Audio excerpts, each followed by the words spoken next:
Hello guys, आज की कहानी है अधूरा या अधूरी। कहानी शुरू करते हैं। दरवाजे की घंटी बजते ही मेरी नज़र घड़ी की तरफ उठ गई। कौन हो सकता है? अपने से ही सवाल करते हुए सारांश दरवाजे की ओर बढ़ा। सामने कुरियर वाला खड़ा था। कुरियर वाले ने एक लिफाफा उसकी ओर बढ़ाया। ये पत्र था रीता का। दिल की धड़कनें किसी अनहोनी की आशंका में तेज हो गई। खुद को काबू करते हुए पढ़ना शुरू किया। उसमें लिखा था, प्रिय मित्र सारांश, प्यार।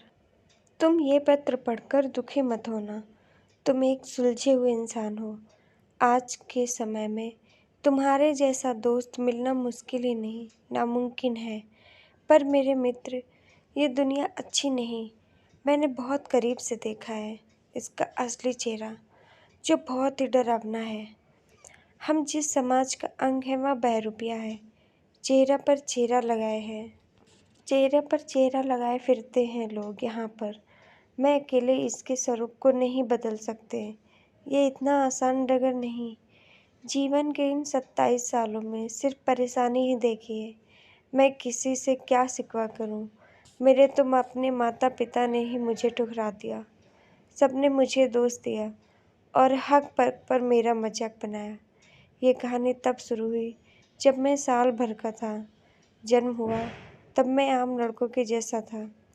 5 भाई बहनों में सबसे छोटा था। बहनें खेल खेल के मैं मुझे लड़कियां बनाकर श्रृंगार करती थी। इन सब से वे खुश होती, लेकिन धीरे धीरे मुझे लड़कियों के जैसे रहना अच्छा लगने लगा। मुझे भी लड़कियों के खेल अच्छे लगने लगे। बड़ा होने पर हर लड़की मुझे बहन जैसी लगने लगी। इसके विपरीत लड़कों की ओर मैं आकर्षित होने लगा। हर समय महसूस करता कि मेरा उपहास बन रहा है। सब मुझे छक्का या गे बोलते थे, पर मैं तो खुद को लड़की ही मानता था। पापा को जब मालूम हुआ तो वे बेहद नाराज हुए। लाजमी भी था। लोग बेटा होने की दुआ मांगते हैं और मैं बेटी बनने की तैयारी कर रहा था। इन सब कश्मकश में भी पढ़ाई चालू रखी और अच्छे नंबर से पूरी भी की। दुनिया बहुत खूबसूरत है, पर मैं बदनसीब। पापा ने मुझे ठुकराया, साथ में समाज ने भी धिक्कारा। बस एक माँ ही थी जिसने सहारा देने की कोशिश की, पर कुछ कर न पाई। मैं हर बार चीख चीख कर कहना चाहता था, मैं लड़का नहीं वरन एक लड़की हूँ। अपने जीवन के हर उस पन्ने पर आग लगाना चाहता था जहाँ मुझे लड़का कहा गया। चाहता था सबसे दूर जाना, इसलिए नौकरी मिलते ही बेंगलोर आ गया।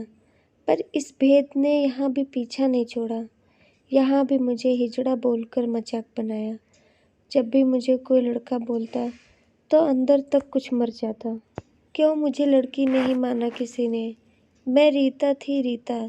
रितेश तो बहुत पहले ही मर गया था मेरे अंदर। मेरे अंदर जो धड़क रहा था वो तो एक औरत का दिल था।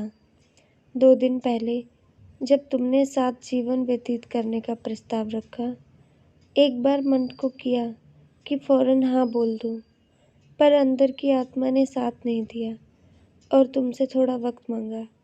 तुम बेहद करीब थे मेरे, पर तुम्हें इस नरकीय जीवन में धकेलना नहीं चाहती थी। ये समाज कभी भी ऐसे रिश्ते को नहीं स्वीकारेगा। एक सांस में ये सब पढ़ गए। सारांश, कितना बड़ा वज्रपात हुआ था, फिर भी आगे पढ़ना जारी रखा। कहते हैं कि मर्द को दर्द नहीं होता, पर मुझे होता था। जब तक लड़की के वस्त्र नहीं धारण किए थे, तब तक रोज मरती थी, पर अपाहिज बनकर जीना नहीं चाहती थी। हर समय एक ही चाह, कोई मुझे आंटी, भाभी, दादी या माँ बोले। मुझे हर समय अपने अंदर की औरत में एक दुर्गा दिखती थी। हर समय एक ही चाह थी, कोई तो हो जो मुझे संभाले। अधूरी सी चाह होने लगी माँ बनने की। कितनी बदनसीब हैं वो माएँ जो पैदा होने से पहले या बाद में लड़की को मार देती हैं, सिर्फ लड़के की चाह में। भगवान के न्याय पर भी हंसी आती है मुझे। कहीं तो माँ के सीने में ममता नहीं थी और मुझे औरत का दिल लगाकर जन्म दिया। हर समय बस ठोकर ही मिली। सारांश, तुम्हारा और मेरा रिश्ता बहुत ख़ास है। कुछ रिश्तों के नाम नहीं होते। हमारा रिश्ता किसी नाम का मोहताज नहीं। मैं चाहती हूँ तुम अपने जीवन में आगे बढ़ो। जब अपने अपने ना हुए तो गैर से क्या सिकवा। थक गई हूँ मैं अब। ना ही मर्द रूप में खुश थी और ना ही औरत बनकर।